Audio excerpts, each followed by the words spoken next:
La malnutrition est une réalité au nord du pays et la province d'Okayanza n'est pas épargnée, comme le montre l'enquête effectuée en 2024 par l'ONG AVSI. Sur le nombre de 80 550 enfants dépistés, 3 900, soit 4,8%, étaient des enfants qui souffrent de la malnutrition. Néanmoins, des actions entreprises par le gouvernement en collaboration avec ses partenaires au développement sont en cours pour lutter contre la malnutrition.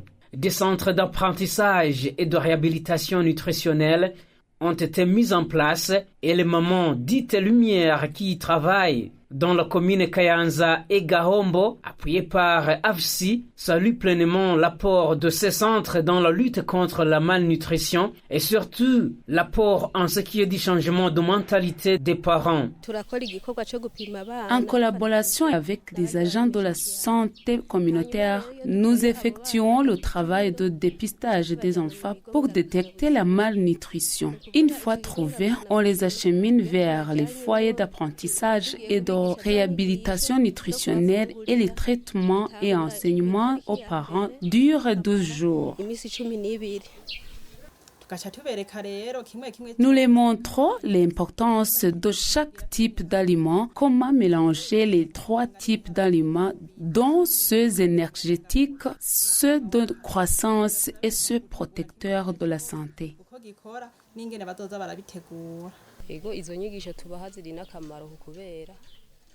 Les enseignements que nous dispensons sont d'une importance capitale car auparavant, les enfants malnutris étaient nombreux, mais avec les enseignements et techniques culinaires donnés, le nombre va en décrescendo.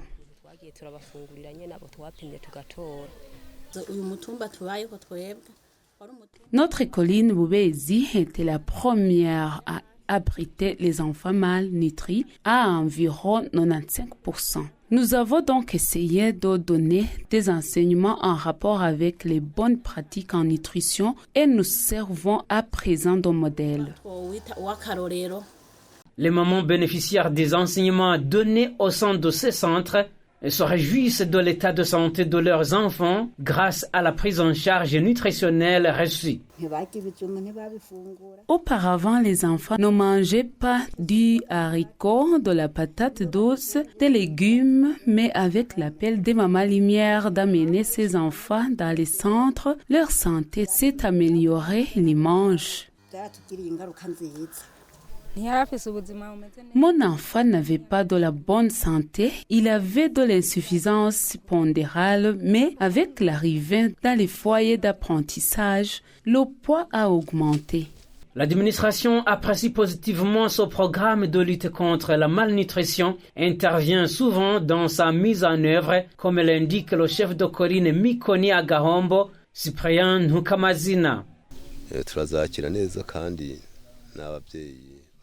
Nous saluons ce travail abattu par l'AVSI et dans ces derniers jours, on donnait des semences de légumes et autres matériels pour garantir une bonne alimentation. Et cela enchante les parents. Nous contribuons nous aussi dans la sensibilisation et pendant la collecte des denrées alimentaires nécessaires à utiliser, mais une main de la part du gouvernement reste à souhaiter pour l'amélioration et la rentabilité de ce projet.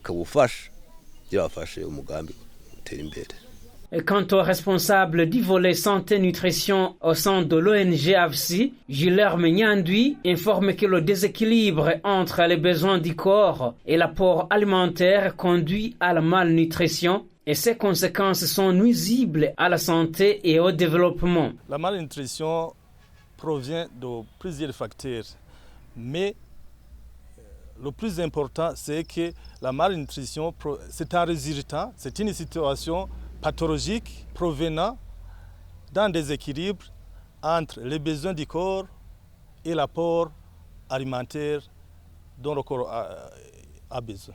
Il propose à la population de toujours veiller au mélange de 4 groupes d'aliments et ces derniers sont disponibles dans les ménages. Les aliments qui sont susceptibles d'éradiquer la malnutrition, c'est les aliments de tous les jours. Tout simplement, certains ne savent pas comment les distinguer.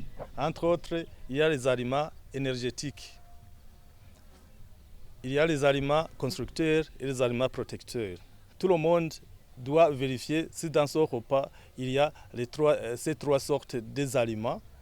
Rappelons en passant que la part de tout un chacun est plus que nécessaire pour réduire à néant la malnutrition qui est un frein au développement durable.